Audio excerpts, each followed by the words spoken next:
Good evening or good afternoon, members of the press. The Monetary Policy Committee, MPC, of the Central Bank of Nigeria, CBN, held its 300th meeting on the 19th and 20th of May 2025. The committee reviewed developments in the global and domestic economies, including the risks to the outlook. All 12 members of the committee were in attendance. Decisions of the MPC. The committee was unanimous in its decision to hold policy and thus decided as follows. 1, retain the MPR at 27.50%. 2, retain the asymmetric corridor around the MPR at plus 500 to minus 100 basis points. 3, retain the cash reserve ratio of deposit money banks at 50% and merchant banks at 16%. 4, retain the liquidity ratio at 30%. Considerations. The MPC noted the relative improvements in some key macroeconomic indicators, which are expected to support the overall moderation in prices in the near to medium term. These include the progressive narrowing of the gap between the Nigeria Foreign Exchange Market, NIFEM, and Bureau de Change, BDC windows, the positive balance of payments position, and easing price of PMS. Members also noted with satisfaction the progressive moderation in food inflation and therefore commended the government for implementing measures to increase food supply, as well as stepping up the fight against insecurity, especially in farming communities. The MPC thus encouraged security agencies to sustain the momentum while government provides necessary inputs to farmers to further boost food production. The committee, however, acknowledged underlying inflationary pressures driven largely by high electricity prices, persistent foreign exchange demand pressure, and other legacy structural factors. The MPC noted new policies introduced by the federal government to boost local production, reduce foreign currency demand pressures, and thus lessen the pass-through to domestic prices. Given the relative stability observed in the foreign exchange market, members urged the bank to sustain the implementation of the ongoing reforms to further boost market confidence. The committee also called on the fiscal authority to strengthen current efforts at enhancing foreign exchange earnings, especially from gas, oil, and non-oil exports. The MPC, however, expressed concerns about the recent decline in crude oil prices attributable to increased production by non-OPEC members, as well as uncertainties associated with U.S. trade policy, which present new challenges for fiscal receipts and budget implementation. The committee reaffirmed the continued stability of the banking system following notable improvements in key performance indicators and observed the appreciable progress in the ongoing recapitalization exercise. Members thus called on the bank to sustain its effective oversight of the industry to ensure compliance with regulatory and macro-prudential guidelines. On the strength of these considerations and driven by the continued uncertain policy environment exacerbated by ongoing global shocks, members weighed the available policy options and were unanimous in their decision to hold policy to enable a better understanding of near-term developments.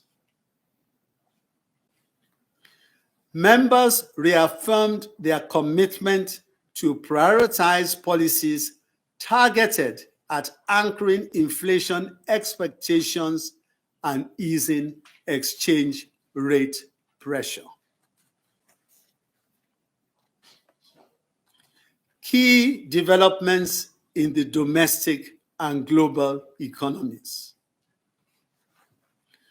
According to the National Bureau of Statistics, NBS, headline inflation year-on-year declined to 23.71% in April 2025, compared with 24.23% in March 2025.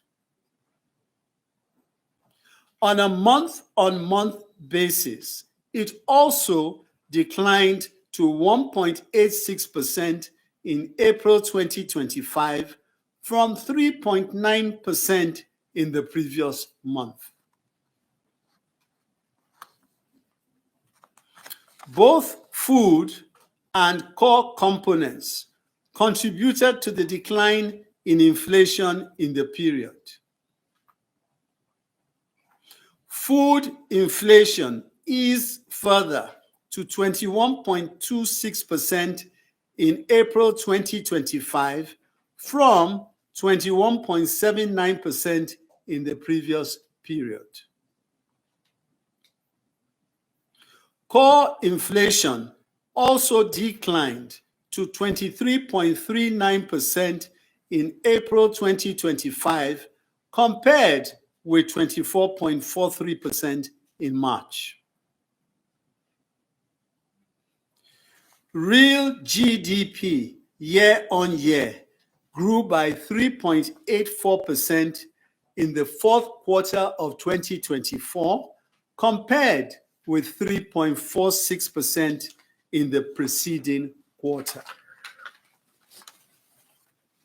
This improvement was driven by both the oil and non-oil sectors, with the services sector being the major contributor.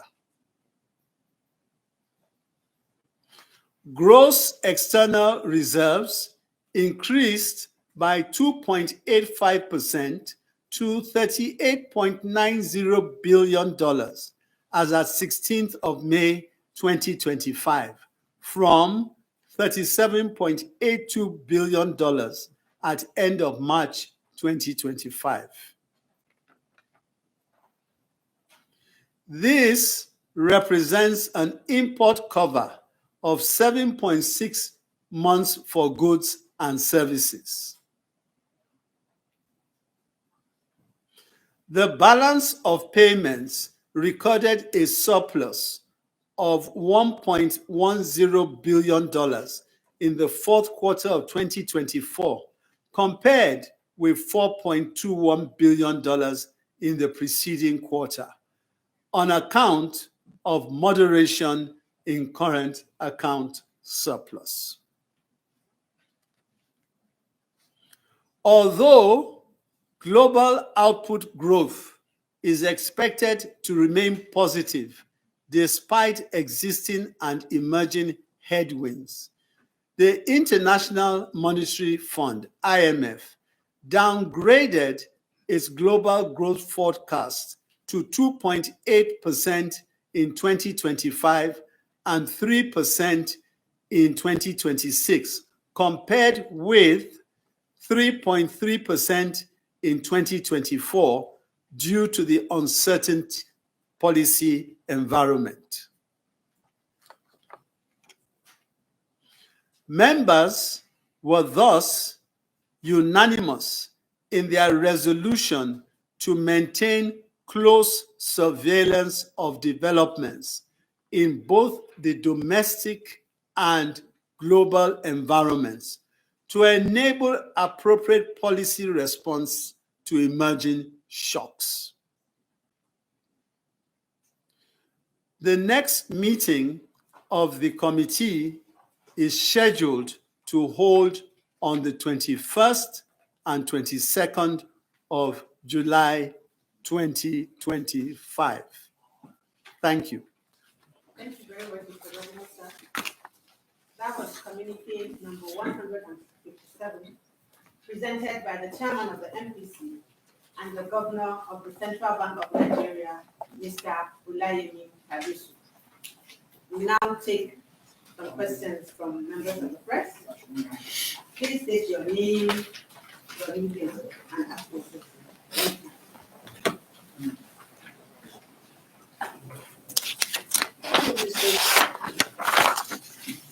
Thank you, Mr. Governor. Good afternoon, members of the MPC.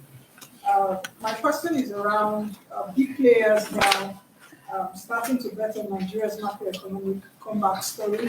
Recent assessments, of course, suggest that the IMF loan paid, World Bank giving a nod to ongoing reforms now. We also saw, I think, Fitch ratings.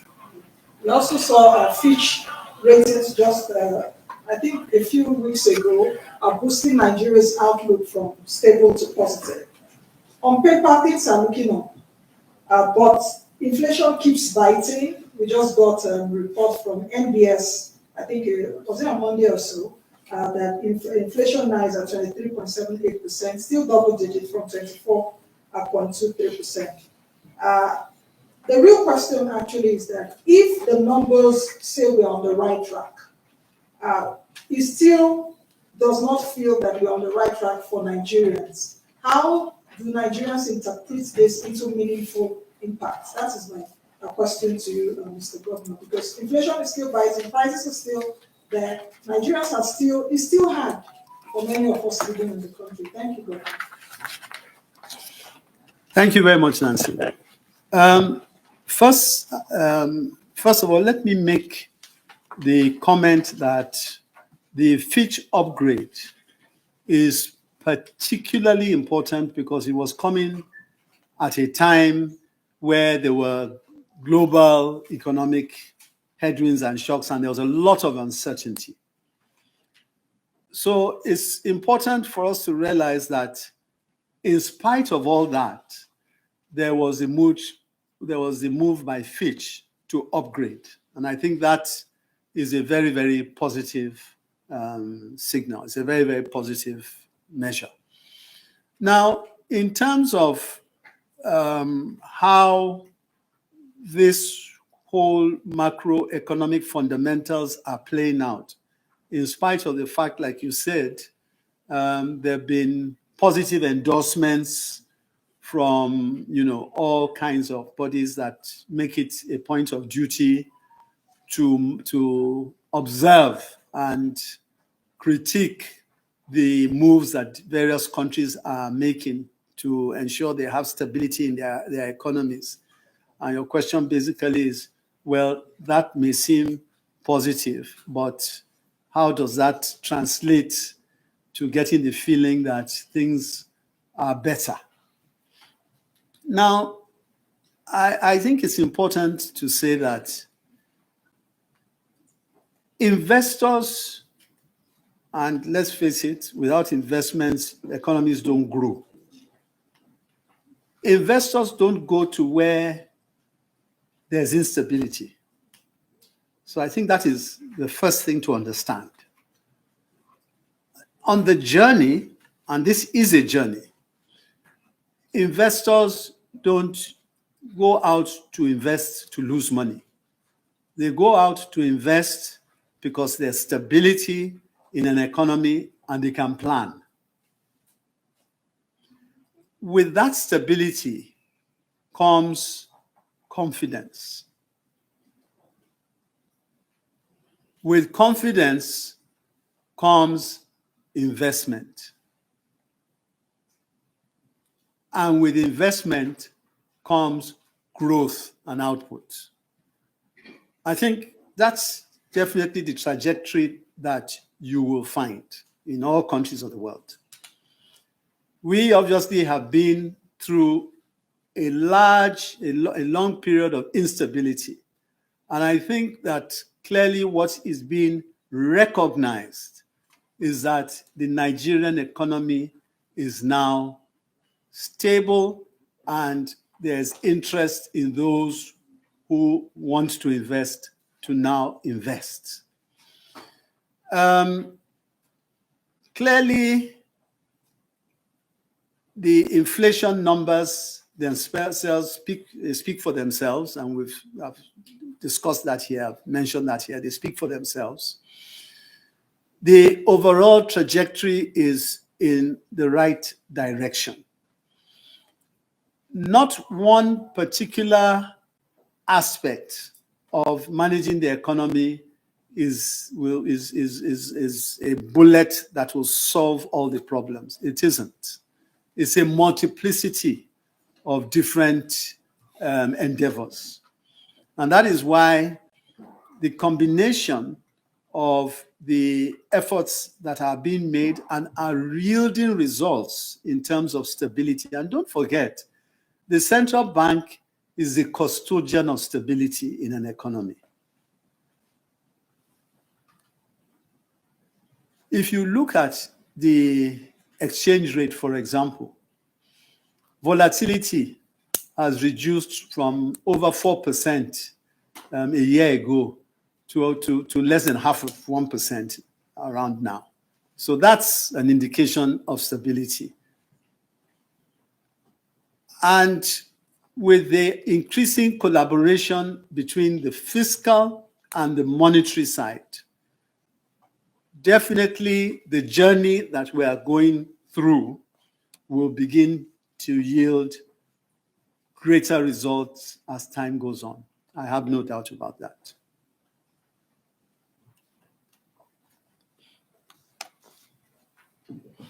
Good afternoon, Mr. Governor. My name is Nduka Chej of the Nation newspaper. I have 3 questions for you quickly. One, Nigeria recorded a 6.83 billion naira balance of payment surplus in 2024 from the result released recently. This signals a renewed economic momentum. But with the rising global risk and threat of external shock, how is the CBN assessing the sustainability of this surplus? That is one. 2, with external reserve rising from $36.6 billion in 2023 to $38.8 billion in 2024, how does this strong reserve position enhance the bank's ability to stabilize the FX market in the face of ongoing global uncertainty? And then thirdly, you've seen currency depreciation following the global response to the US Operation Day tariff. How are you preparing Nigeria for the resilience amidst heightened global uncertainty? Thank you.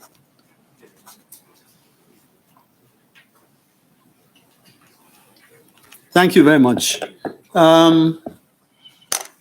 Well, on the issue of depreciation of the currency, which obviously everybody is always very interested in, the way I will put it is to say that if you look at and make the comparison between Nigeria during the last month or so, month or two, when the whole issue of global tensions got heightened. And let's face it, right now we're in a period of heightened uncertainty. And if you are all observing, you find that the various currencies of the world were under attack and were having to defend themselves. You find that relative to other countries, Nigeria came out very well indeed. We were able to ensure that our depreciation was very, very modest and that the stability was pretty much there. And that, in my view, was a reflection of a lot of the measures that we had taken prior to this time to stabilize our economy. I dare say that if those actions had not been taken when they were, the results would have been a lot more disastrous. Well, it would have been not even more, they would have been disastrous for us. They would have been disastrous for us. So it's a good thing that we started these reforms early and that we stayed the course to the point where we built buffers which are able to withstand shocks that come in. And that really sort of dovetails into your issue of reserves. As with our reserves, and here again, it may be necessary to just make a slight digression to re-emphasize what I'm about to say. We published our reserve numbers recently. And if you observe there, our reserve numbers went up from net reserves went up from slightly over 3 billion US to about 23 billion US, which was a quantum leap in our reserve position. Okay. Again, I would say that all these are happening as a result of transparency in process, ongoing reforms which are giving confidence to many players in that industry who perhaps had been on the sidelines up to that point in time, and are bringing about the results. And I always say that the numbers speak for themselves. Beyond the gross reserves, which are at 40 billion as at that time, the net reserves have grown quantumly. And that will continue to be, and that will continue the path whereby we will ensure that we have sufficient buffers beyond the IMF 6-month import cover to ensure that we continue to keep our economy in a safe and sound mode. The sustainability of the surplus you talk about, and again, I must comment that in itself speaks volumes, because you have a situation where beyond just oil prices, in fact, if you look at the oil sector itself, you'll find that the importation had gone down with the Dangote refinery and all the other refineries coming up. The demand obviously will go down. The gas exports have, been on an upward trajectory. Now that we have a competitive currency, and it's something that you will hear me talk about over and over and over again. Our currency now is more competitive. So this should encourage exports. And indeed, for us as Nigeria and Nigerian businessmen, the opportunity to extend that dragnet into our sub-region is also an enormous opportunity now that we have such a competitive currency. So to answer your question, my belief is that if we continue doing the things we have done up to this point in time that have resulted in a positive surplus, we should be able to, in fact, improve that without too much of a problem.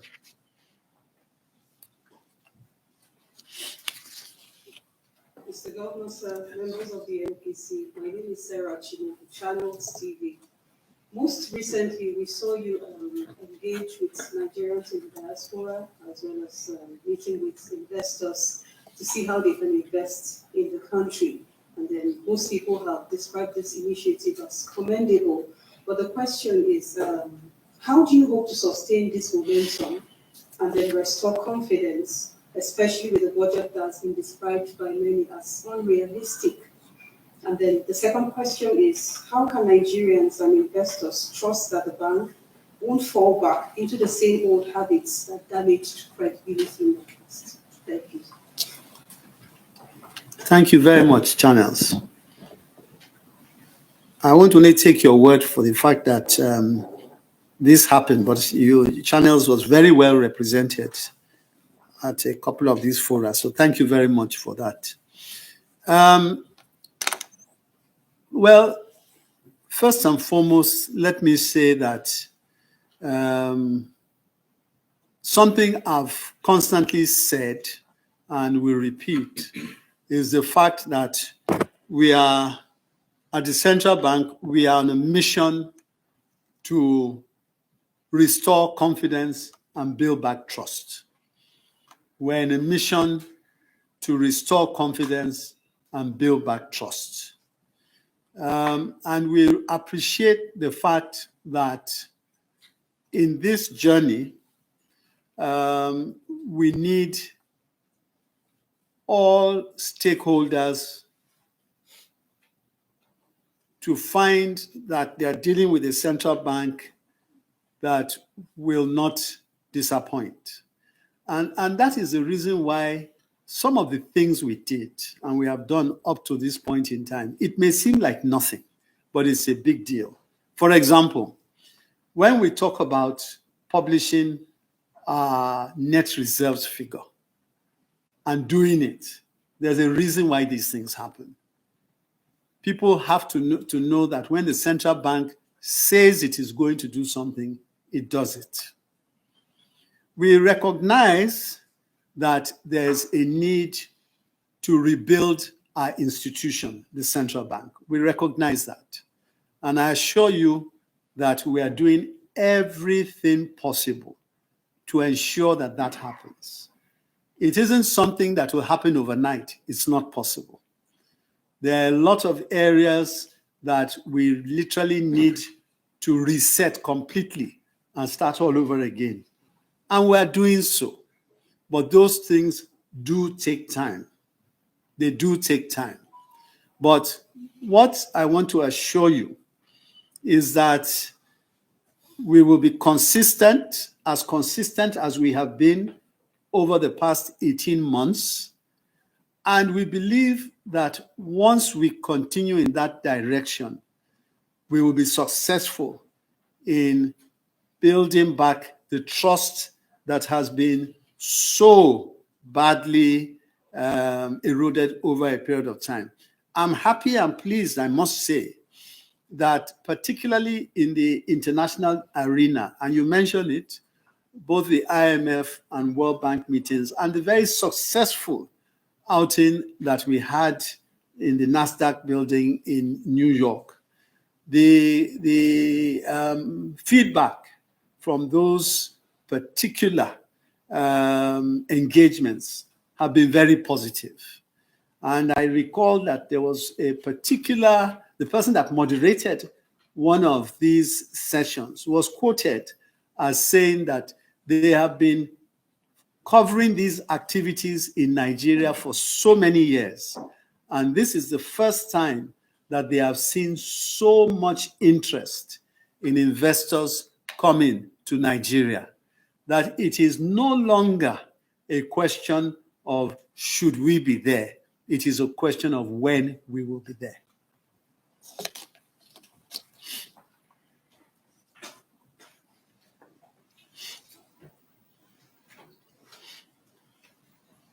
Good afternoon, Mr. Governor.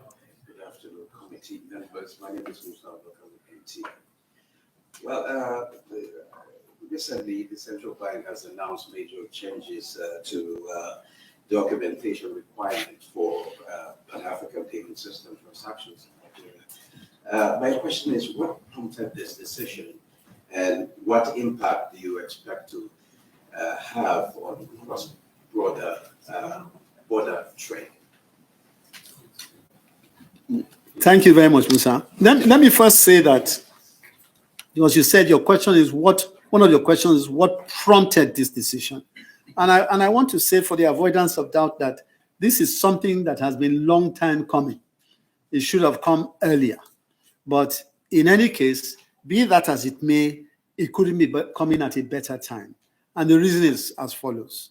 As I had said earlier, we have a relatively more competitive currency. There's already a lot of trading that takes place, especially in the sub-region. Okay, a lot of trading takes place there. And much of what you find is that those who trade in that route are subjected to enormous risks. Doing it with a payment system that is secure and safe will eliminate those risks. You know, one of the outcomes of the discussions we held at the spring meetings and also in New York was obviously the concern with respect to tariffs and the impact that tariffs have on economies. And increasingly, the discussion started to come up that various countries should see means of collaborating, okay, amongst themselves, particularly on a regional level. So I believe that having a payment system that is safe, secure, and can be relied on is a step in that direction. It will automatically put people who up to this point in time, as I said, had used risky means, moving physical cash from one place to the other, that's all gone. And I realize also that sometimes it takes a while for people to test these systems and to have confidence in them, which is understandable. But I just want to say that, you know, they don't have to. Okay, and that if that payment system is well ingrained with the openness of economies, especially now that we know that the risks to global trade have become a lot more uncertain, this could be a means of ensuring that the catalyst for trade in the sub-region is set alight. Good afternoon, Mr. Governor. My name is Isa Abdullah from the Telegraph Newsroom. After a long pause, according to many years, the central bank recently publishes annual financial statements. What are the major takes for the public and the financial analysts of this bold gesture? Thank you very much, Abdul. I think the first thing I would say is perhaps talk about what the major takes should not be, because sometimes there's a tendency for people to misunderstand certain things. The central bank is not a commercial bank. And for that reason, I wouldn't want those who are looking at our financials to compare the indices of the central bank with the indices of other banks. I wouldn't want that. And if you think about it, it is for good reason that you typically only have one central bank in any country. You don't have to. It's for good reason. Okay. So I think it is important that in terms of takeaways, one of the first major takeaways is transparency, accountability. We must publish our numbers. That's the law. And so we do. Okay? And so we do. We must publish our numbers. And we did that. So that in itself should give confidence to everybody that the central bank is walking the talk. Those who make it a point of duty to understand the complexities of a central bank and its operations are really free to discuss, to come, to ask questions, and they do. So that is something that we are very, very open to continuous engagement. And as I said, they do.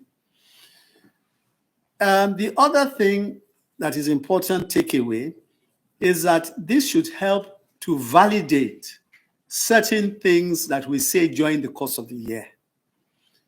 Again, the net reserves figure. I recall when it was first published, there were some skeptics who felt, oh, they will only believe it when they see the audited financial statements. Well, so the audited financial statements are there. So as I said, this also helps to validate certain things that go on within the central bank and also to show something we continue to talk about. That is the uncompromising stance that the CBN has taken with respect to the way of travel with respect to orthodox monetary policies. Okay, if we're not employing orthodox monetary policies, you will know. So these are all part of the takeaways, important as it is, but again, as I said, it should give you confidence in the fact that we are walking the talk. If we are supposed to be producing our statements on a regular basis, we are doing so. It gives a better sense for those who dig down into it to have an appreciation of the challenges that this central bank inherited 18 months ago. For example, if you compare the numbers for 2023, you see a huge loss of over 1 trillion naira. And within a year, it had been moderated to about 30 odd billion naira. That, again, as I said, gives an indication of the extent of the challenges that the central bank has been through over the past 18 months or so. Thank you, Mr. Governor, sir. It seems because today I didn't say they are entitled to one question. They've asked several questions in one. I have the last question from Lume Ihega of the This Day Newspapers, Lagos. Another lengthy one, sir. She said, last week, the CBN and NIPS launched the non-resident BBN. That's the platform, which has received positive feedback from Nigerians in diaspora. However, trust remains a major issue, as it still costs more for Africans to send money compared to other regions, and more remittances go towards basic household needs. Yes.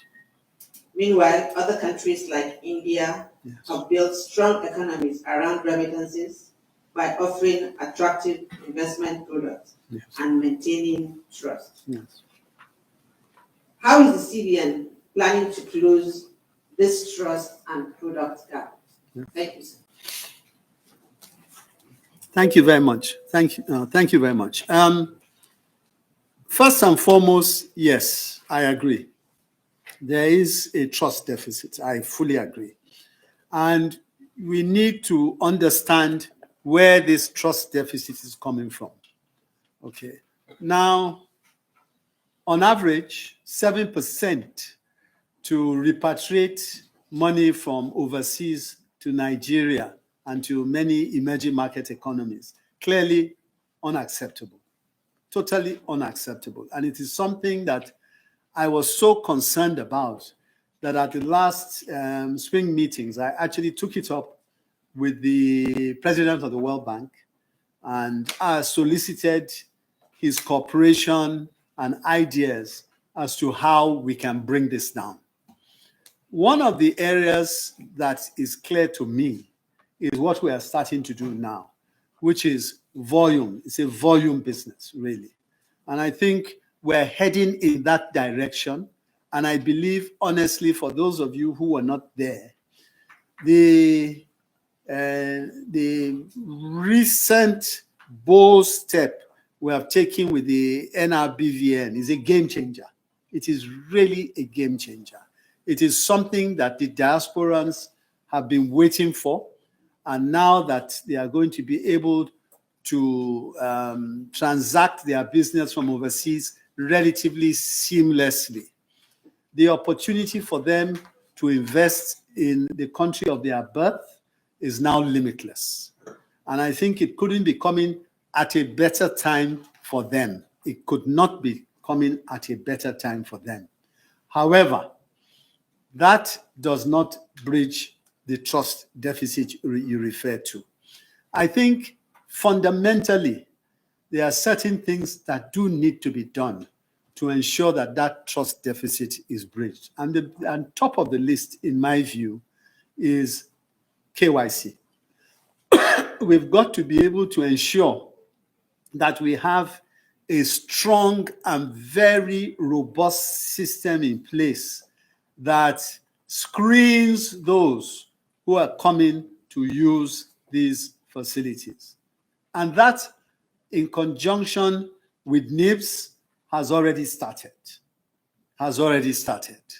To ensure the response has been very good, but care is being taken to ensure that we do not get ourselves into any trouble. And hand in hand with that is the need to get off the FATF list as well. You see, by the time you're doing things like this, those who would send money back are more comfortable.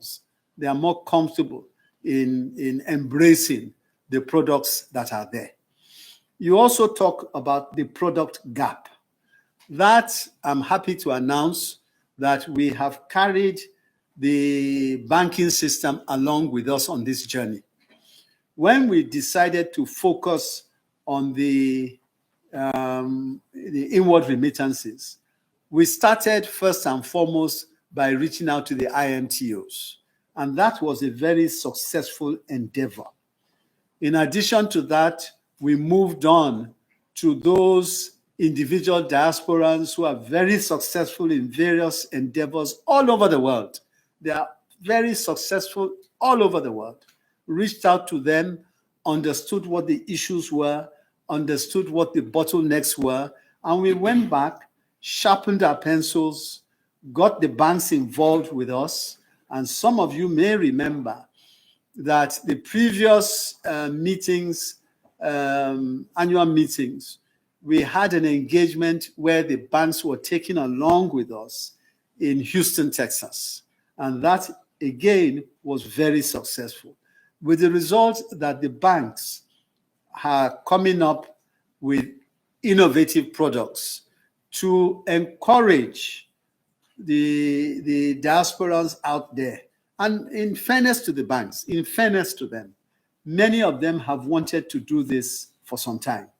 I guess there were bottlenecks in between that prevented them from embracing this particular opportunity. Many of them have wanted to do this.